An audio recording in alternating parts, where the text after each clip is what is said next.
اتنا زیادہ مبالغہ کرتے ہیں کہ شاید ایک عام فیملی کا مہینے کا گزر بسر اتنی رقم پر ہو جائے جتنی رقم وہ جانوروں کی دیکھ بھال پر لگاتے ہیں۔ تو اس بات کا دھیان رکھنا چاہیے، اپنے قریبی رشتہ داروں کو بھی دیکھیں، اپنے بہن بھائیوں کو بھی دیکھیں، اپنے پڑوس میں بھی دیکھیں کہ ان کو حاجت و ضرورت ہے تو پہلے وہ مستحق ہیں، جانور تو اپنے کھانے تک پہنچ ہی جاتا ہے۔ ہاں اگر ایسی کوئی کیفیت کبھی پیدا ہو جاتی ہے تو یہ طریقہ کار، یہ طرز عمل بھی اختیار کر لیا جائے۔ بلی بھوکی آپ نے دیکھی، اس کو پیاس لگی ہوئی آپ نے دیکھا، اس کو کھلائیں گے پلائیں گے تو ضرور ثواب ملے گا۔ باقی یہ صدقے کی نیت کر سکتے ہیں، وہ تو آپ نے پوری تفصیل بیان کر دی۔ صدقے کی نیت ہی ہوگی ایک اعتبار سے، کیونکہ جب یہ رقم خرچ کریں گے تو وہاں پر ان کو ثواب ہی ملے گا، تو یہ ایک صدقے کی ہی صورت ہے۔ ٹھیک ہے، جزاک اللہ جی۔ ایک اور کال چلائیے۔ کہ ایک آدمی کی ٹانگ کے اوپر فریکچر ہے اور اس کے اوپر پلسٹر کی ہوا ہے اور اس نے غسل، اس کے اوپر غسل واجب ہے، تو کیا وہ پلسٹر کی صورت میں کیسے وہ ٹانگ پہ پانی تو اندر نہیں جا سکتا، اس کا غسل ہو جاتا ہے یا نہیں ہوتا؟ سوال نمبر 2 یہ ہے کہ اپنے بھائی کو یا بھابھی کو آدمی زکوٰۃ کے پیسے دے سکتا ہے یا نہیں دے سکتا، یا اپنی بہن کو، بھانجی کو، ایسے معاملے؟ جی حضور۔ نہیں دیکھیں، بے شک جب غسل کرنا ہے تو غسل کے فرائض میں سے ایک فرض یہ بھی ہے کہ تمام جسم پر کم از کم 2 قطرے پانی کے بہہ جائیں۔ ٹھیک ہے۔ الحمدللہ عزوجل شریعت اسلامی بہت آسان شریعت ہے، الحمدللہ، اور جہاں کہیں بھی مسلمان کو پریشانی آتی ہے تو اس کے لیے احکام میں تبدیلی بھی ہوتی ہے۔ ٹھیک ہے۔ اب جیسے کسی کو چوٹ لگی ہوئی ہے، اب اس کے ٹانگ کے اوپر جو ہے وہ پلاسٹر چڑھا ہوا ہے، تو اب اسلام اس کو یہ حکم نہیں دیتا کہ اس کو اتارو، اتار کے دھو پھر تمہارا غسل کمپلیٹ ہوگا، ایسی بات نہیں ہے۔ جن اعضاء کو یہ دھو سکتا ہے ان کو دھو لے، ٹھیک ہے۔ اور جس عضو کے اوپر جو ہے وہ پٹی بندھی ہوئی ہے، بینڈیج ہوئی ہوئی ہے، اس عضو کے اوپر اس کو اس بات کی اجازت ہے کہ ہاتھوں کو گیلا کر کے اس کے اوپر اچھی طرح سے مسح کر لے۔ ٹھیک ہے۔ وضو کے اندر بھی یہی حکم ہے؟ وضو میں بھی یہی حکم ہے اور غسل میں بھی یہی حکم ہے۔ ٹھیک ہے جی، جزاک اللہ۔ میسیجز بھی ہمارے پاس ان کا ایک اور سوال، دوسرا سوال بھی تھا میرے ذہن سے نکل گیا۔ ہاں جی، دوسرا سوال ان کا زکوٰۃ کے بہن بھائیوں کو متعلق تھا کہ بہن کو، بھائی کو، بھانجی کو، خالہ کو زکوٰۃ دے سکتے ہیں یا نہیں دے سکتے۔ یہ جو افراد انہوں نے گنوائے ہیں ان کو زکوٰۃ دینے کی شرعی طور پر اجازت ہے۔ ٹھیک ہے۔ انسان اپنے اصول و فروع کو زکوٰۃ نہیں دے سکتا، جیسے اپنے بیٹے بیٹی کو نہیں دے سکتا، اسی طرح پوتے پوتی کو نہیں دے سکتا، نواسے نواسی کو نہیں دے سکتا، یوں ہی ماں باپ کو نہیں دے سکتا، اسی طرح دادا دادی نانا نانی کو زکوٰۃ کی ادائیگی نہیں کر سکتا، شوہر بیوی کو نہیں دے سکتی، بیوی شوہر کو نہیں دے سکتی۔ تو یہ جو صورت ہے یہاں پہ زکوٰۃ کی ادائیگی ممنوع ہے، یعنی زکوٰۃ ادا نہیں ہوگی۔ جو سوال انہوں نے کیا ہے، یعنی بہن کو زکوٰۃ دینی ہے، بھائی کو زکوٰۃ دینی ہے، بھانجے کو دینی ہے، بھانجی کو دینی ہے، خالہ کو زکوٰۃ دینی ہے، تو زکوٰۃ دے سکتے ہیں۔ ٹھیک ہے۔ سوال یہ پوچھا جا رہا ہے کہ کیا رخصتی کے وقت لڑکی کے سر پر قرآن پاک رکھ کر رخصتی کرنا ضروری ہے؟ کیونکہ یہ تقریباً شادیوں میں ہوتا ہے، تو کیا یہ ضروری ہے؟ بلکہ شادی ہال والوں نے میں نے دیکھا ہے کہ قرآن پاک رکھے ہوتے ہیں اور جب وہ ضرورت وقت آتا ہے تو پیش کر دیتے ہیں، لوگ پھر اس کو استعمال کرتے ہیں۔ دیکھیں، اس میں شرعی طور پہ کوئی حرج نہیں ہے، مگر یہ ضروری نہیں ہے۔ ٹھیک ہے۔ قرآن مجید فرقان حمید کی برکت حاصل کرنے کا ایک طریقہ یہ بھی ہے ٹھیک ہے، کہ قرآن مجید کے سائے میں جو ہے وہ لڑکی کو رخصت کیا جائے، اس میں شرعی طور پہ کوئی قباحت نہیں ہے، مگر ہاں یہ ضروری نہیں ہے۔ جو ضروری چیز ہے وہ ضروری چیز یہ ہے کہ بچی کو قرآنی تعلیمات جو ہیں وہ سکھائی جائیں اور اس کو اس بات کی تعلیم دی جائے کہ اس کو جا کر سسرال میں جا رہی ہے، وہاں کے حقوق کیا ہیں، شوہر کے حقوق کیا ہیں، کس انداز سے وہاں پر رہنا ہے، اس چیز کی تعلیم ہونی چاہیے۔ اور برکت کے لیے یوں قرآن مجید فرقان حمید رکھنا، اس میں شرعی طور پر کوئی قباحت نہیں۔ ٹھیک۔ اور ایسے موقع پر دیکھیں جیسے شادیوں میں ہوتے ہیں کئی گھنٹے شادی ہال کے اندر لگ جاتے ہیں، تو وضو وغیرہ ہو تو اس کی طرف بھی اگر آپ توجہ دلا دیں۔ یہ تو ضروری ہے کہ وضو ہونا ضروری ہے، وضو کے بغیر قرآن مجید فرقان حمید کو چھونے کی اجازت نہیں ہے۔ ٹھیک ہے جی، ایک اور کال چلائیے۔ سوال ہے کہ جب میں نماز پڑھتا ہوں نا تو مجھے آباسی اور میرے آنکھوں میں آنسو آتے ہیں، یہ کیا مسئلہ ہے؟ جماہی آ جاتی جماہی آئے تو آنکھوں میں آنسو آتے ہیں، وہ پنجابی کا لفظ، پنجابی میں عباسی اور اس طرح کے مختلف الفاظ جو ہے وہ رائج ہیں، تو جماہی آ جاتی ہے۔ دیکھیں، جب جماہی آ جاتی ہے تو اس کا اولاً تو طریقہ کار یہی ہے کہ اس کو روکنے کی کوشش کرنی چاہیے، الٹا ہاتھ جو ہے وہ اس کی پشت منہ کے اوپر رکھنی چاہیے، یہ اس کے آداب میں سے ہے. آواز زور سے نہیں نکلنی چاہیے. باقی یہ ہے کہ آنسو نکل آتے ہیں، جیسے آنسو نکل آتے ہیں تو ان کا خیال یہ ہے کہ شاید کہیں وضو تو نہیں ٹوٹ جاتا. ان آنسوؤں سے وضو نہیں ٹوٹتا. وہ بیماری کی وجہ سے جب آنکھوں سے آنسو نکلتے ہیں، یعنی جس کو عمومی طور پر شعب چشم کا مرض کہا جاتا ہے، بیماری کی وجہ سے نکلتے ہیں تو اس سے وضو ٹوٹ جاتا ہے اور وہ ناپاک بھی ہوتے ہیں. جماہی آتی ہے اس کی وجہ سے آنسو آ جاتے ہیں تو اس سے وضو نہیں ٹوٹے گا. ٹھیک ہے. سوال یہ پوچھ رہے کہ مدنی عطیات میں سے یا کوئی بھی مسجد کا چندہ ہے یا کچھ بھی ہے اس میں سے چینج لے سکتے ہیں؟ کھلے کرواتے ہیں نا پیسے، تو اس کو ایسے استعمال کر سکتے ہیں؟ دیکھیں کہیں ایسی حاجت ہو، ضرورت ہو تو لینے کی تو اجازت ہے. ٹھیک ہے. مگر جو شخص دینے والا ہے اس کو اس بات کو اچھی طرح سے غور کر لینا چاہیے. مثال کے طور پر 5000 کا نوٹ اس کو دیا گیا یا 1000 کا نوٹ دیا گیا، ابھی اس میں سے چینج دے رہا ہے تو اس کو نوٹ کی پہچان ہونی چاہیے. ٹھیک ہے. کہیں ایسا نہ ہو کہ یہ غلط نوٹ لے لے اور پھر اس طرح مسجد کو نقصان پہنچے اور اس کے اوپر یوں تاوان لازم ہو.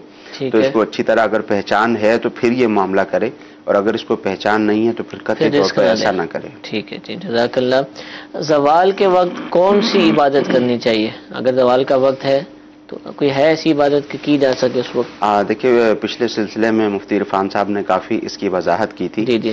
3 اوقات ہیں جو اوقات مکروہہ ہیں، جن کو اوقات مکروہہ کہا جاتا ہے. یعنی جب سورج نکلتا ہے اس کے بعد 20 منٹ، اور اسی طرح دوپہر کو ظہر کا وقت شروع ہونے سے پہلے. یہ ٹائم بدلتا رہتا ہے، کبھی کم ہوتا ہے، کبھی زیادہ ہوتا ہے، کبھی آدھا گھنٹہ، 32 منٹ، 35 منٹ، 40 منٹ، تو یہ کم زیادہ ہوتا رہتا ہے. ایک یہ وقت ہے، اور تیسرا وقت سورج غروب ہونے سے 20 منٹ پہلے سے لے کر سورج غروب ہونے تک. یہ مکروہ اوقات ہیں. ان میں نماز پڑھنے کی اجازت نہیں ہے، سجدہ کرنے کی اجازت نہیں ہے. ہاں اگر کچھ ذکر و اذکار کرنا چاہیں تو وہ کر سکتے ہیں. قرآن مجید فرقان حمید کی تلاوت بھی کر سکتے ہیں، مگر اس سے بہتر یہ ہے کہ ذکر و اذکار کیے جائیں، وظائف پڑھے جائیں گے، مختلف چیزیں کیجیے. جزاک اللہ. مفتی عرفان صاحب کا نام آپ نے لیا، ہمارے ساتھ موجود ہیں، ان کے لیے بھی سلسلے میں کال شامل کرتے ہیں. جی حضور. سوال یہ ہے کہ کیا مسجد کے لیے زبردستی چندہ لینا یا مانگنا جائز ہے؟ جی، مسجد کے لیے زبردستی چندہ. بسم اللہ الرحمن الرحیم. ثاقب بھائی انہوں نے پوچھا کہ مسجد کے لیے زبردستی چندہ لینا کیسا ہے، کیا جائز ہے یا نہیں. تو دیکھیں، مسجد ہو یا مسجد کے علاوہ کوئی بھی کار خیر ہو، اس کے لیے زبردستی چندہ وصول نہیں کرنا چاہیے. ہاں ترغیب دلائیں. سرکار دو عالم صلی اللہ تعالی علیہ وآلہ وسلم نے اپنے صحابہ کرام علیہ رضوان کو ترغیبیں دلائیں، اور صحابہ کرام علیہ رضوان نے پھر آگے مسلمانوں کو ترغیب دلائی اور انہوں نے عطیات دیے، چندہ دیا، اور پھر اس طرح دین کے مختلف شعبہ جات چلتے رہے. تو آج بھی ہمیں ایسا ہی کرنا چاہیے کہ چندہ لیتے ہوئے زبردستی نہیں کرنی چاہیے، محبت سے، اخلاق سے انہیں ترغیب دلا کر لینا چاہیے.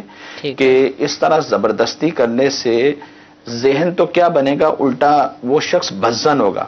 بلکہ میں آپ کو عرض کروں، کل ہی کی بات ہے، ہم ایک جگہ بیٹھے تھے تو وہاں پر مختلف موضوعات پر بات چل رہی تھی. تو اس میں انہوں نے، ایک شخص تھا تو صاحب ثروت آدمی تھا، اس نے ایک اعتراض کیا، کہنے لگا کہ جی ہمارے قریب ایک مسجد ہے، وہاں پر جمعۃ المبارک کے دن چندہ اکٹھا کرنے کا انداز یہ ہوتا ہے کہ پہلی صف والوں کو کھڑا کیا جاتا ہے اور ہر ایک سے چندہ وصول کیا جاتا ہے زبردستی، اور پھر وہاں پر عزت کے لالے پڑے ہوئے ہوتے ہیں. ہوتا یہ ہے کہ بسا اوقات غسل کر کے، نئے کپڑے پہن کر، صاف ستھرے کپڑے پہن کر، تیاری کر کے جمعۃ المبارک کی نماز کے لیے ہم مسجد میں گئے ہوتے ہیں، اور وہاں پر بسا اوقات یہ ہوتا ہے کہ چیزیں اپنی جیب کی گھر ہی بھول جاتے ہیں. اب انہی میں پیسے بھی موجود ہوتے ہیں، اب وہاں پر کھڑا کر دیا تو ہماری اپنی عزت کے لالے پڑ جاتے ہیں. اور پھر اسی طرح دوسری صف والوں کو کھڑا کیا جاتا ہے، دوسری صف والوں سے ہر ایک سے پوچھا جاتا ہے چندہ بھئی آپ جمع کراؤ،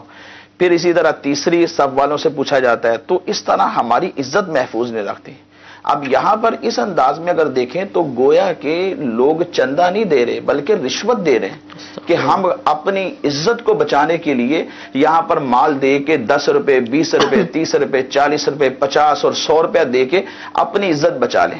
تو اس طرح ہرگز نہیں کرنا چاہیے. اس طرح کی بہت ساری مثالیں لوگ شیئر کرتے ہیں, ملتے ہیں اور بات کرتے ہیں اور اس سے بزن ہوتے ہیں. تو اس سٹیج کو ختم کرنا چاہیے. ایسا سٹیٹس نہیں بنانا چاہیے چندے کے لیے, عطیات کے لیے.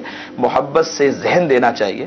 محبت سے ذہن دیں گے تو انشاءاللہ العزیز سرکار دو عالم صلی اللہ علیہ وسلم جب صحابہ کرام علیہ رضوان کو دیا کرتے تھے تو وہ صحابہ کرام علیہ رضوان اپنی جان و مال لٹانے کے لیے تیار ہو جاتے تھے. تو ہم اگر کسی کو ذہن دیں گے تو جان و مال سارا کا سارا نہ بھی دیں, کچھ نہ کچھ تو محبت سے دے ہی دیں گے. جب خلوص ہوگا تو انشاءاللہ العزیز وہ پھر دوبارہ دیتے رہیں گے. ٹھیک ہے. آپ نے چندہ وصول کرنے والوں کو تو مدنی پھول ارشاد فرمایا اور ایسا ہی ہونا چاہیے جیسا آپ ارشاد فرما رہے, لیکن عام مسلمانوں کا اس حوالے سے کیا طریقہ کار ہونا چاہیے کہ مساجد میں بالخصوص چندہ ہر ہفتے ہم اعلان سنتے ہیں اور بہت سارے مسلمان الحمدللہ دیتے بھی ہیں, لیکن کئی ایسے بھی ہوتے ہیں کہ شاید وہ دے تو سکتے ہیں لیکن نہیں دیتے, توجہ نہیں جاتی. تو اس کے حوالے سے بھی آپ ارشاد فرمائیے کہ یہ چندہ دینا کیوں ضروری ہے, اس سے کیا معاملات سر انجام دیے جاتے ہیں اور ہمارا کیا انداز ہونا چاہیے؟ چندہ دینا دیکھیں اس اعتبار سے ضروری ہے, بلکہ میں نے تو ذکر بھی کیا کہ نبی پاک صلی اللہ علیہ وآلہ وسلم صحابہ کرام علیہ رضوان کو ذہن دیا کرتے تھے اور انہیں ابھارتے تھے اور کہتے تھے تو وہ صحابہ کرام علیہ رضوان بھی دیا کرتے تھے. تو اب ہوتا یہ ہے کہ ہمارے چندے سے مساجد کا انتظام چلتا ہے, مدارس کا انتظام چلتا ہے, طلبہ علم دین پڑھتے ہیں اور اسی طرح حفاظ بنتے ہیں اور دین کے مختلف شعبے جیسا کہ دعوت اسلامی الحمدللہ فی زمانہ کام کر رہی ہے اور کہیں نشر و اشاعت کا شعبہ ہے, کہیں مدرسۃ المدینہ کا شعبہ ہے, جامعۃ المدینہ ہے, اسی طرح مساجد کا الگ نظام ہے اور اوقاف کا الگ نظام ہے, مدارس کا الگ نظام ہے. تو یہ تمام کے تمام جو شعبے ہیں جو دینی اور فلاحی کام ہیں وہ ہمارے عطیات سے چلتے ہیں اور عطیات میں ہمیں فائدہ پہنچا ہے. بیسک اگر دیکھا جائے تو یہ اللہ تبارک و تعالیٰ کی ذات کے ساتھ تجارت ہے. ہم دنیا میں بہت ساری تجارتیں کرتے ہیں, بہت ساری تجارتیں, دکان پر بیٹھے ہیں, صبح سے لے کے شام تک مال کماتے ہیں, چیزیں دیتے ہیں, بسا اوقات فائدہ ہوتا ہے, بسا اوقات نقصان ہوتا ہے. یہ اللہ کی راہ میں دینا یہ وہ تجارت ہے کہ جس میں نقصان کا گمان نہیں ہونا چاہیے, کیونکہ اللہ تبارک و تعالیٰ نے خود ارشاد فرمایا ان اللہ اشتری من المؤمنین انفسهم واموالهم بان لهم الجنہ, کہ بے شک اللہ تبارک و تعالیٰ نے مومنین سے ان کی جانوں اور مالوں کی بدلے میں ان کو جنت عطا فرما دی اور جنت کے بدلے میں ان کے مالوں کو اور ان کی جانوں کو اللہ تبارک و تعالیٰ نے خرید لیا ہے. تو ہم اگر چندہ نہیں دیں گے تو یہ فلاحی کام کیسے چلیں گے, ضرورت مندوں کے گھر کیسے چلیں گے؟ یہ یتامہ, مساکین, بیوہ اور مدارس کا نظام, مساجد کا نظام ہمیں دینا چاہیے, بلکہ بڑھ چڑھ کر اس سے پہلے, بلکہ میں تو یہ کہا کرتا ہوں کہ اس سے پہلے کہ آپ سے کوئی آ کر مانگے آپ خود ذہن میں رکھیں, خود وہاں پر پہنچیں اور پوچھیں ان سے کہ بھائی آپ کی ضرورت کیا ہے, جو ضرورت ہے آپ ہمیں بتائیے, ہم آپ کی ضرورت پوری کرتے ہیں. یہ آج دیں گے انشاءاللہ العزیز اللہ تبارک و تعالیٰ دگنا تگنا اور چگنا کر کے ان کو واپس لوٹائیں گے انشاءاللہ. اللہ تعالیٰ ہم سب کو توفیق عطا فرمائے اور بالخصوص مسجد میں جائیں تو اپنے ساتھ مخصوص کر کے چندہ لے کر جانا چاہیے. یہ نہیں کہ وہاں ذہن بنے اچانک کچھ رقم نکل آئے, بلکہ اپنے جو بھی آپ کا مشارہ ہے, جو بھی آپ کی آمدن ہے, اس میں سے کوئی نہ کوئی رقم مخصوص کی جائے اور ہر ہفتے اپنی مسجد کا جو چندہ ہے اس کے باکس میں ڈالا جائے, یا جو بھی طریقہ کار ہے چندہ جمع کرنے والوں کا اس کے مطابق عمل کیا جائے تو انشاءاللہ اس کی برکتیں ہوں گی, آپ کے محلے کی مسجد آباد رہے گی, دین کے کام ہوں گے اور انشاءاللہ اس کے فوائد ہمیں بھی حاصل ہوں گے. ایک مزید کال سلسلے کا حصہ بناتے ہیں. جی, کہ جو قسم انسان اٹھاتے ہیں, یہ قرآن کی قسم اٹھا لیتے ہیں, تو اس کا کفارہ کیا ہے؟ جی حضور, یہ قسم کا ایک سوال تو یہ, اور یہاں پر بھی ایک میسج تھا جو میں کرنا چاہ رہا تھا کہ اگر کسی نے بہت زیادہ قسمیں کھائی ہیں اور اس کے کئی کفارے لازم ہیں اور اب وہ طاقت نہیں رکھتا, اس کے بعد اتنی رقم موجود نہیں ہے کتنے کفارے ادا کرے اور روزے بھی نہیں رکھ سکتا کہ عمر بہت زیادہ ہو گئی ہے, تو کیا کرے گا وہ؟ دیکھیں, سب سے پہلی بات تو یہ ہے کہ ہمارے ہاں لوگوں کو معلوم ہی نہیں ہوتا ٹھیک ہے کہ کون سی قسم ہے جس کے اوپر کفارہ دینا لازم ہوگا. وہ کوئی بھی قسم اٹھاتے ہیں, کوئی بھی قسم کے الفاظ کہتے ہیں تو وہ سمجھتے ہیں کہ شاید کفارہ دینا ہوگا, اور زیادہ تر اسی طرح کی قسمیں ہوتی ہیں کہ کسی نے پوچھا کہ آپ نے یہ کام کیا تھا, یہ کہتا ہے نہیں اللہ کی قسم میں نے نہیں کیا تھا، خبر دے رہا یا ہوتا ہے. فلاں شخص نے یہ کام کیا تھا، یہ کہتا ہے ہاں اللہ کی قسم اس نے یہ کام کیا تھا.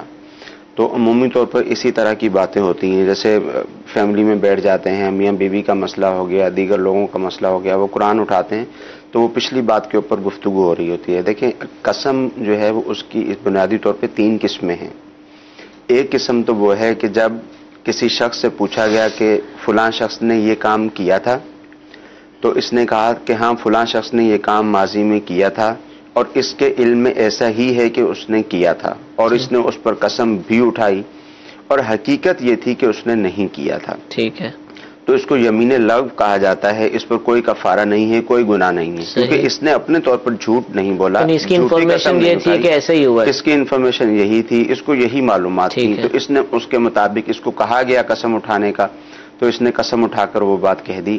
تو اب یہاں جھوٹ بھی نہیں ہے، ٹھیک ہے، اور کفارے والی صورت بھی نہیں پائی جاتی ہے. دوسری قسم ہے یمین غموس کی. وہ یہ ہے کہ بات تو ماضی کی ہی ہو رہی ہے اور اس کو پتہ ہے کہ فلاں شخص نے وہ کام کیا تھا یا اس نے خود نے وہ کام کیا تھا، معلوم ہے اس کو، مگر اس نے جھوٹی قسم اٹھائی کہ نہیں فلاں نے ایسا نہیں کیا تھا یا میں نے ایسا نہیں کیا، تو یہ جھوٹی قسم ہے. اب اس کے اوپر کفارہ نہیں ہے یہ، کیونکہ جھوٹ ہے اور جھوٹ بھی قرآن مجید فرقان حمید کو اٹھا کر ہے، تو اب اس پر جو ہے وہ یہ گناہ گار ہوگا، گناہگار ہوگا، کفارہ نہیں ہے. ٹھیک ہے. جو کفارے والی صورت ہے وہ ایک ہے، وہ ہے یمین منعقدہ. ٹھیک ہے. اس کی صورت یہ ہوتی ہے کہ کسی شخص نے کہا کہ میں آئندہ مستقبل میں فلاں کام نہیں کروں گا یا فلاں کام کروں گا، اور اس پر اللہ کی قسم بھی کھا دی اور کہا تھا کہ نہیں کروں گا، اب کر لیا. مثال کے طور پر کسی نے کہا دوستوں میں بیٹھ کے کہ اللہ کی قسم آج کے بعد میں سگریٹ نہیں پیوں گا، اب اس نے پی. تو اب ایسی صورت میں چونکہ سگریٹ پینا گناہ کا کام نہیں ہے، مباح ہے، اگرچہ نقصان دہ ہے، اب اگر اس نے اس کو پورا کیا، یعنی اگر اس نے سگریٹ پی لی، تو اب اس کو قسم کا کفارہ دینا ہوگا. 10 مساکین کو 2 ٹائم کا کھانا کھلانا ہے، یا پے در پہ 3 دن کے روزے رکھنے ہیں. تو اب یہ جو میسج والے ہیں تو انہوں نے یہ گفتگو سن لی ہوگی، تو یہ دیکھ لیں کہ ان کی جو ہے وہ کیفیت کیا ہے، کیا صورت ہے. یعنی یہ تو یہ کہہ رہے کہ میں روزے نہیں رکھ سکتا، کفارہ ان کو معلوم ہے روزے نہیں رکھ سکتا، اور رقم بھی اتنی نہیں کہ میں اپنی قسموں کے کفارے ادا کروں. بالفرض اگر کسی کی 10 قسمیں اور پیسے نہیں ہیں، جی اس میں یہ صورت ہو سکتی ہے. دیکھیں جو قسم جو اٹھائی ہے، ظاہر ہے اس کا اگر کفارے والی صورت بنے گی تو کفارے کی ادائیگی ہی ضروری ہے. جیسے اول تو پہلی جو صورت ہے وہ 10 مساکین کو 2 ٹائم کا کھانا کھلانا ہے، اور دوسری صورت جو ہے وہ 3 دن پے در پہ روزے رکھنا ہے. اور یہی کام ان کو اپنے قسم کے کفارے جتنے بھی ہیں ان کا حساب لگا کے آہستہ آہستہ کر کے، شاید ان کے ذہن میں ہو کہ مجھے ایک دم، جیسے مثال کے طور پر 10 قسمیں ہیں ان کی اور 1000 روپے اگر ایک قسم کا بن رہا ہے تو 10,000 روپے دینا پڑے گا، تو یہ کہتے ہیں نہیں میرے پاس نہیں ہے. تو یہ آہستہ آہستہ کر کے بھی قسم کا کفارہ ادا کر سکتے ہیں. ٹھیک ہے، جزاک اللہ. جی ایک اور کال چلائیے. کہہ رہا تھا کہ میری خواہش تھی کہ جب میرا پہلا بیٹا ہوگا نا میں اس کا نام محمد رکھوں گا، بس اکیلا ایک نام رکھوں گا محمد. ابھی نا اللہ نے مجھے بیٹا دیا ہے، ٹھیک ہے، تو ابھی میں اس کا نام محمد رکھنا چاہتا ہوں، ٹھیک ہے، لیکن میری فیملی میں کوئی ممبر ایسا نہیں ہے جو مان رہا ہو، وہ بولتا ہے اکیلا نہیں رکھنا نام. جی حضور کیا کہتے ہیں، یہ درست ہیں یا ان کی فیملی ممبر درست ہیں؟ بہت اچھی خواہش کی ہے، بلکہ حدیث مبارک کے مطابق ہے. سرکار دو عالم صلی اللہ علیہ وآلہ وسلم نے ارشاد فرمایا کہ جس کے ہاں بیٹے کی ولادت ہو اور وہ شخص میرے نام کی برکت حاصل کرنے کے لیے اور میری محبت کی وجہ سے اس کا نام اگر میرے نام پر رکھ دے گا تو اللہ تبارک و تعالی اس بندے کو اور اس کے اس بچے کو قیامت کے دن جنت عطا فرمائے گا. اور اس طرح کے مفہوم کی کثیر احادیث مل جاتی ہیں. ان کی خواہش بہت اچھی ہے، بلکہ حدیث مبارک کے مطابق ہے انہیں چاہیے کہ اپنے بیٹے کا نام محمد ہی رکھیں. البتہ صورت یہ ہوتی ہے کہ عام طور پر ہمارے ہاں نام بگڑ جاتے ہیں، نام بگاڑنے نہیں چاہیے، یا پھر یہ ہے کہ نام بگڑے تو نہ، لیکن جب بولا جائے تو ایک بے ادبی کا تھوڑا سا شائبہ سا ہوتا ہے. اس وجہ سے علماء کرام یہ فرماتے ہیں کہ نام اصل محمد رکھیں، آپس میں بیٹھ کر یہ طے کر لیں کہ ہم نے اس بچے کا نام محمد رکھا. پھر اس کے بعد اس نام کے ساتھ، اس نام مبارک کے ساتھ کوئی اور نام جوڑ لے، جیسے محمد بلال، محمد حسن، محمد حمزہ.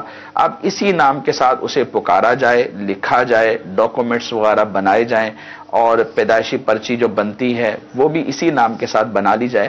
البتہ آپس میں ان کو پتا ہوگا کہ ہم نے اس بچے کا نام محمد رکھا ہے. ماشاءاللہ. اور اہل عرب کو دیکھا ہے، میں نے جو دیکھا ہے، اب کئیوں سے نام پوچھے نا آپ کا نام کیا ہے، تو حالانکہ کوئی نہ کوئی نام اور بھی ہوتا ہوگا لیکن جواب ایک ہی ملتا تھا، محمد. تو اب اتنا شوق ہے، اور اللہ تعالیٰ سے کی رحمت سے امید ہے کہ وہ حدیث پاک پر عمل ہی کرتے ہوں گے، لفظ محمد اور نام محمد کی برکتیں لیتے ہوں گے.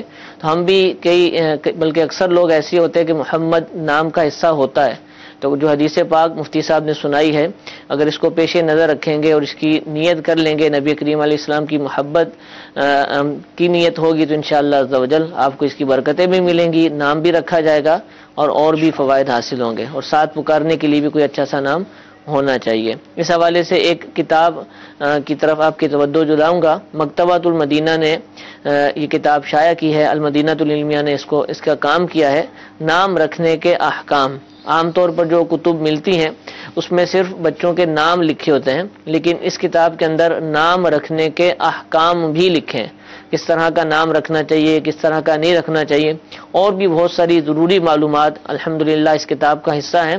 اور بہت سارے بچیوں کے نام بھی موجود ہیں، ان کے آگے معنی بھی لکھے ہوئے ہیں کہ یہ نام ہے اور اس کا یہ معنی ہے. انبیاء اکرام علیہ الصلوۃ والسلام کے اسماء مبارکہ وہاں درج ہیں، صحابہ اکرام، تابعین، تبع تابعین، اور بھی بہت سارے بزرگان دین کے نام ہیں، اور بہت سے اچھے نام الحمدللہ اس کے اندر موجود ہیں. تو جب بھی آپ کو بچے کا نام رکھنا ہو تو آپ اس کتاب کو بھی اپنے مطالعے میں لے آئے، اس کو پڑھ لیجئے، تو انشاءاللہ بہت سارے نام آپ کو مل جائیں گے. ایک اور کال سلسلے میں شامل کرتے ہیں. جی سر، میرا ایک سوال ہے. سر، جب انسان فوت ہو جاتا ہے نا تو اس کے بعد پیچھے اس کی تعریف کرتے ہیں، یہ بہت اچھا انسان تھا، بہت ہی ایک نیک شخص تھا. اگر اس کو عذاب ہو رہا ہو تو وہ اس پہ ہلکا ہو جاتا ہے؟ جی حضور. جی ہاں، جس شخص کے اوصاف جو اچھے ہیں انہیں بیان کیا جائے تو اللہ تبارک و تعالی اس کی تعریف پر، اس پر رحمت فرماتا ہے. بلکہ کثیر احادیث کے اندر اس طرح کا مضمون ملتا ہے کہ سرکار دو عالم صلی اللہ تعالی علیہ وآلہ وسلم نے ارشاد فرمایا کہ جب تم میں سے کوئی شخص فوت ہو جائے تو تم اس کی نماز جنازہ پڑھو اور اس کے لیے خیر کے کلمات کہو، کیونکہ انتم شہداء اللہ فی الارض، تم اللہ تبارک و تعالیٰ کے اس زمین پر گواہ ہو. اور پھر اس کے بعد فرمایا کہ تمہارے اس خیر کے کلمات کی بنا پر اللہ تبارک و تعالیٰ اس بندے کی بخشش فرماتا ہے. اور اسی طرح ایک دوسری حدیث مبارک میں بھی ہے، سرکار دو عالم صلی اللہ علیہ وسلم نے ارشاد فرمایا ما رآہ المسلمون حسنا فہو عند اللہ حسن، کہ جو اللہ کے بندوں کے نزدیک اچھا ہے وہ اللہ تبارک و تعالیٰ کے نزدیک بھی اچھا ہوتا ہے. بلکہ ایک مشہور حدیث مبارک ہے، سرکار دو عالم صلی اللہ تعالی علیہ وسلم کسی جگہ آپ تشریف فرما تھے، ایک جنازہ گزرا تو حضور فرمانے لگے واجہ بات. تھوڑی دیر کے بعد ایک اور جنازہ گزرا تو آپ نے پھر یہی الفاظ دہرا دیے. صحابہ کرام علی مردوان نے بعد میں عرض کیا یا رسول اللہ صلی اللہ علیہ وسلم، پہلے جنازہ گزرا اس میں بھی آپ نے یہی الفاظ دہرائے، پھر اس کے بعد جو دوسرا گزرا اس میں بھی آپ نے یہی الفاظ دہرائے، اس کی کیا وجہ تھی، کیا حکمت تھی؟ تو اس پر میرے آقا کریم صلی اللہ تعالی علیہ وآلہ وسلم نے صحابہ کرام علیہ مردوان کو وضاحت کرتے ہوئے آپ نے ارشاد فرمایا، بلکہ آپ کہہ لیجئے کہ ہماری رہنمائی کے لیے ارشاد فرمایا کہ جو پہلے جنازہ گزرا اس کے پیچھے پیچھے جو لوگ چل رہے تھے وہ اس کے اچھے اوصاف کو بیان کر رہے تھے، اس کی تعریفات کو کر رہے تھے. تو میں نے ان کی تعریفات کو سن کر یہ کہا کہ واجب ہو گئی. اب یہاں سے وہ حدیث سمجھ میں آتی ہے کہ جو اللہ کے بندوں کے نزدیک اچھا ہے وہ اللہ کے نزدیک بھی اچھا ہے. اور جو دوسرا جنازہ تھا، حضور نبی کریم صلی اللہ علیہ وسلم نے ارشاد فرمایا کہ اس کے پیچھے لوگ بری باتیں کر رہے تھے، گویا کہ ان کو چھٹکارا مل گیا اس بندے سے، اور اس کے برے اوصاف کو بیان کر رہے تھے. تو اس وجہ سے میں نے کہا واجہ بات گویا کہ اس کے اوپر جہنم بازی ہو گئی. الایمان والحفیظ، ہمیں سب کو چاہیے کہ ہم اچھے اعمال کریں تاکہ ہمارے ان نیک اعمال کی بنا پر جب اس دنیا سے رخصت ہوں تو لوگ ہمیں اچھائی کے ساتھ یاد کریں، تاکہ یہ اچھائی کے ساتھ ان کا یاد کرنا ہمارے لیے ذریعہ نجات بن جائے. سبحان اللہ. اور اچھے اعمال کے لیے اچھی صحبت بہت کارآمد ہے. اگر آپ دعوت اسلامی کے مدنی ماحول سے وابستہ ہو جائیں گے تو انشاءاللہ عز و جل ہم نے دیکھا ہے کہ جو اس ماحول میں رہتے ہوئے اس دنیا سے رخصت ہوتا ہے تو اس کے بعد الحمدللہ اس کے ایصال ثواب کرنے والے زیادہ ہوتے ہیں، اس کے حوالے سے اچھی باتیں کرنے والے بڑھ جاتے ہیں، جبکہ ایک عام مسلمان اس کے مقابلے میں یہ شاید برکتیں نہیں پاتا. تو اگر ہم مدنی ماحول سے وابستہ ہو جائیں گے، نیک اعمال کریں گے تو انشاءاللہ ہمیں مسلمانوں کے اچھے کلمات کی برکتیں بھی ملیں گی. اور اس حدیث پاک کے حوالے سے جو بشارتیں ہیں اللہ تعالی ہمیں اس کا بھی حصہ ضرور عطا فرمائے گا. اللہ تعالی ہم سب کو توفیق عطا فرمائے. ایک اور کال سلسلے میں شامل کرتے ہیں. جی سوال یہ ہے کہ چھوٹے بچے سر حج کی درخواست دے سکتے ہیں ماں باپ کے ساتھ؟ چھوٹے بچے شاید نابالغ کے حوالے سے پوچھ رہے ہوں گے. دیکھیں، جہاں تک درخواست وغیرہ کا تعلق ہے تو یہ تو گورنمنٹ کے معاملات ہیں کہ وہاں کیا سیٹ اپ ہوتا ہے، کیا طریقہ کار ہوتا ہے. باقی یہ ہے کہ جو بہت چھوٹے بچے ہوتے ہیں ان پر احکام وغیرہ تو لازم نہیں ہیں، ٹھیک ہے، اور نہ ہی ان پر حج کی ادائیگی جو ہے وہ فرض ہے، نہ ہی ان کا ابھی حج جو ہے وہ ادا کر لینے سے ان کا فرض ادا ہوگا. باقی یہ ہے کہ بچے جو کام کر سکتے ہیں حج پر لے جا کر وہ کام ان سے اچھے طریقے سے کروانے چاہیے. مزید تفصیلات اگر جاننا چاہیں تو رفیق الحرمین کے آخر میں جو ہے وہ نابالغ بچوں کے احرام کے متعلق، ان کے حج عمرے کے متعلق تفصیلات دی ہوئی ہیں. ان کو ایک دفعہ اچھی طرح سے پڑھ لیں، اور بچے کی عمر کے اعتبار سے پھر مزید کوئی سوال کرنا چاہیں تو یہ سوال دارالفتہ اہل سنت سے معلوم کر لیں. ٹھیک ہے جی، جزاک اللہ. سوال یہ پوچھا جا رہا ہے کہ مکہ اور مدینہ کی حاضری تھی، معلومات نہیں تھی اور ساری نمازیں قصر پڑھ لی، جبکہ ساری نمازیں پوری پڑھ لی، قصر نہیں کی، تو اب کیا کرنا ہوگا مجھے؟ ہاں، اولاً تو انہوں نے یہ بیان ہی نہیں کیا کہ کتنے دنوں کے لیے گئے تھے، ٹھیک ہے، مدینہ المنورہ میں کتنے دن رہے، مکہ المکرمہ میں کتنے دن رہے، یہ تو خیر انہوں نے بیان ہی نہیں کیا. ٹھیک ہے. ہاں، اگر ایسی صورت تھی کہ یہ وہاں پر گئے، مسئلہ تو ان کو معلوم تھا کہ جب بندہ مسافر ہو تو اس کو نماز قصر ہی ادا کرنی چاہیے، مسئلہ ان کو معلوم تھا. اس کے باوجود اب یہ گئے تو غلطی سے بھول کر انہوں نے ایسا کیا. جیسے مثال کے طور پر 15 دن سے کم ہی ان کی رہائش مکہ المکرمہ میں رہی اور 15 دن سے کم ہی ان کی رہائش مدینہ المنورہ میں رہی، تو اب ان پر لازم تھا کہ یہ قصر نماز ہی ادا کرتے. ہاں، اگر یہ بھول گئے اور جن نمازوں میں قصر کرنی ہوتی ہے، یعنی ظہر کے 4 کی بجائے 2 پڑھنے ہیں، عصر کے بھی 4 کی بجائے 2 پڑھنے ہیں، اور یوں ہی عشاء کے بھی 4 فرض کی بجائے 2 فرض پڑھنے ہیں، اگر انہوں نے دوسری رکعت پر قاعدہ کیا تو اب ایسی صورت میں ان کی نماز ہو گئی، جبکہ مسئلہ ان کو معلوم تھا، اور مسئلہ معلوم ہونے کے باوجود اب یہ بھول گئے، بھول کر انہوں نے اس طرح سے نماز کی ادائیگی کی. ٹھیک ہے.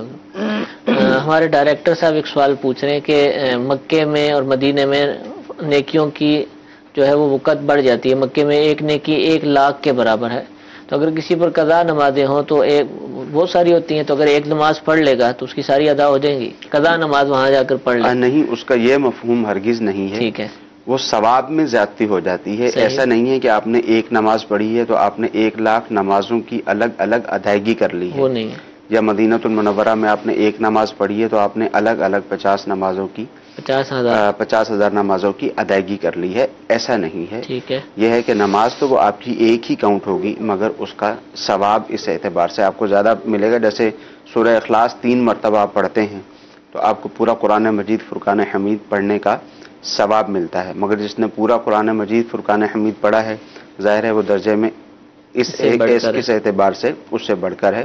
تو جس پر قضا نمازیں ہیں تو اس کو اپنی قضا نمازیں مکمل ادا کرنا. جیسے کئی لوگ جمعۃ الوداع کے دن جو ہے وہ جمعے کی نماز کے بعد وہ ایک نماز پڑھ لیتے ہیں، فجر، ظہر، عصر، مغرب، عشاء، اور سمجھا جاتا ہے کہ ان کی ساری ہی قضا نمازیں ادا ہو گئی، شاید تمام نمازیں ادا ہو گئی. اسی طرح جمعے کی نماز کے بعد 4 رکعت پڑھتے ہیں، اس میں مخصوص صورتیں وغیرہ پڑھتے ہیں، اس میں بھی یہ سمجھتے ہیں، وہ بھی غلط لوگوں میں مشہور ہے. ٹھیک ہے. جتنی نمازیں چھوٹ گئی ہیں وہ ساری کی ساری ہی ادا کرنی ہیں. ٹھیک ہے جی. ایک اور کال چلائیے. کوشچن یہ ہے، میں پوچھنا یہ چاہ رہا ہوں، کیا جب کوئی کتا وغیرہ جسم کے ساتھ لگ جائے یا کپڑوں کے ساتھ لگ جائے تو اس کے بعد ہم نماز پڑھ سکتے ہیں یا کپڑے چینج کر کے نماز پڑھیں گے، یا اس کا کیا طریقہ کار؟ جی حضور. دیکھیں، انہوں نے پوچھا کہ کتا اگر بدن کے ساتھ چھو جائے، کپڑوں کے ساتھ چھو جائے تو کیا کپڑے ناپاک ہو جاتے ہیں؟ تو مطلق طور پر تو ہم کپڑے کی ناپاکی کا حکم نہیں دے سکتے. اب اس صورت کے اندر یہ دیکھنا ہوگا کہ آیا کہ کتے کا بدن ناپاک تھا، ناپاک سے مراد اس کے اوپر کوئی گارا وغیرہ، کوئی نجاست جو ظاہر آنے والی ہے وہ لگی ہوئی ہے، یا ظاہری نجاست تو نہیں ہے، ویسے اس کے اوپر پانی کے قطرے وغیرہ لگے ہوئے ہیں اور ہمیں پتہ ہے کہ یہ نجس جگہ سے اٹھ کر آیا ہے، تو تب اگر کپڑوں پر وہ لگ جائے، کپڑوں کو چھو جائے اور پاس سے گزرتے ہوئے، تو ایسی صورت کے اندر تو کپڑے ناپاک ہو جائیں گے. اور اسی طرح اگر اس کا لعاب یعنی تھوک لگ جائے تو تب بھی کپڑے ناپاک ہوں گے، لیکن کپڑوں کا صرف وہ حصہ ناپاک ہوگا کہ جس جگہ پر وہ چھو گیا ہے، اور اگر اس کا بدن خشک تھا یا تھوک نہیں لگا تو ایسی صورت میں اگر وہ کپڑوں کے ساتھ چھو جاتا ہے تو کپڑے ناپاک نہیں ہوتے. ٹھیک ہے جی، جزاک اللہ. سلسلے کا وقت اختتام کی طرف ہے. آخر میں صرف ایک سوال پوچھ لوں گا کہ پوچھ رہے ہیں کہ کیا جانب مغرب اگر چہرہ کر لیا جائے تو قبلے کی رخ ہمارا رخ ہو جائے گا یا کوئی خاص سمت ہی متعین کی گئی ہے؟ دیکھیں، ہر جگہ پر سمت ہی متعین کی جاتی ہے. اپنے طور پر کوئی شخص جس کو معلومات ہی نہیں ہے ٹھیک ہے کہ قبلہ کا تعین کس طرح سے کیا جاتا ہے، اس کا کیا انداز ہوتا ہے، کن کن باتوں کا ہمیں خیال رکھنا پڑتا ہے، اگر اس کو معلومات ہی نہیں ہے اور جس طرف سورج غروب ہو رہا ہے، جس طرف سورج غروب ہو رہا ہے وہ ادھر ادھر جو ہے وہ بہت ایک بڑی کھلی جگہ ہوتی ہے، کسی بھی طرف یہ منہ کر کے کھڑا ہو جائے گا، اس جگہ میں بہت وسعت ہوتی ہے، تو ضروری نہیں کہ قبلہ کی طرف اس کا چہرہ ہو جائے. تو اپنے طور پر یہ نہیں دیکھنا چاہیے. ہاں، جو شخص ان چیزوں کا علم رکھتا ہے وہ اگر ایسا کرے گا تو وہ قبلہ کا تعین کر لے گا. ٹھیک ہے. اور جن کو معلومات نہیں ہیں ان کے لیے مساجد وغیرہ موجود ہیں، تو انہی کو مد نظر رکھتے ہوئے انہی کے اعتبار سے قبلہ کا تعین کر کے اس طرف منہ کر کے نماز کی ادائیگی کریں. اور دنیا میں ہر جگہ شاید ایسا بھی نہیں کہ مغرب کی طرف قبلہ ہو، ملکوں کی ڈائریکشن سے ہر جگہ، جی بالکل، ہر جگہ پر ایسا نہیں ہے. اصل تو یہ ہے کہ کعبہ معظمہ کی سمت کی طرف جو ہے وہ چہرہ کرنا ہوتا ہے، اس ملک میں جو بھی سمت بنے گی. ٹھیک ہے، جزاک اللہ. میٹھے میٹھے اسلام وہ سلسلہ آپ نے ملاحظہ فرمایا. انشاءاللہ کل بدھ ہے اور بدھ کے دن بھی دارالفتاح سنت کا سلسلہ براہ راست نشر کیا جاتا ہے، اور یہ 2 مرتبہ براہ راست پیش کیا جاتا ہے، صبح 8:15 بجے پاکستانی اوقات کے مطابق. خاص طور پر یہ سلسلہ USA اور کینیڈا وغیرہ کے ناظرین کے لیے پیش کیا جاتا ہے، آپ بھی مدنی چینل پر دیکھ سکتے ہیں. اور پھر انشاءاللہ اسی وقت رات تقریباً 6:45 بجے ایک اور سلسلہ جو کہ روزانہ ہی نشر ہوتا ہے، اس کو بھی آپ دیکھ سکتے ہیں. اللہ تعالیٰ ہم سب کو مدنی چینل دیکھنے، اس پہ سکھائے جانے والے علم دین کو یاد رکھنے، اس پر عمل کرنے کی توفیق عطا فرمائے. آمین بجاہ النبی الامین. صلو علی الحبیب صلی اللہ تعالی علی محمد صلی اللہ علیہ وسلم. گزارے کیسے زندگی، آؤ علماء سے پوچھ لیں، آئے جو مشکل پیش کوئی، آؤ علماء سے پوچھ لیں.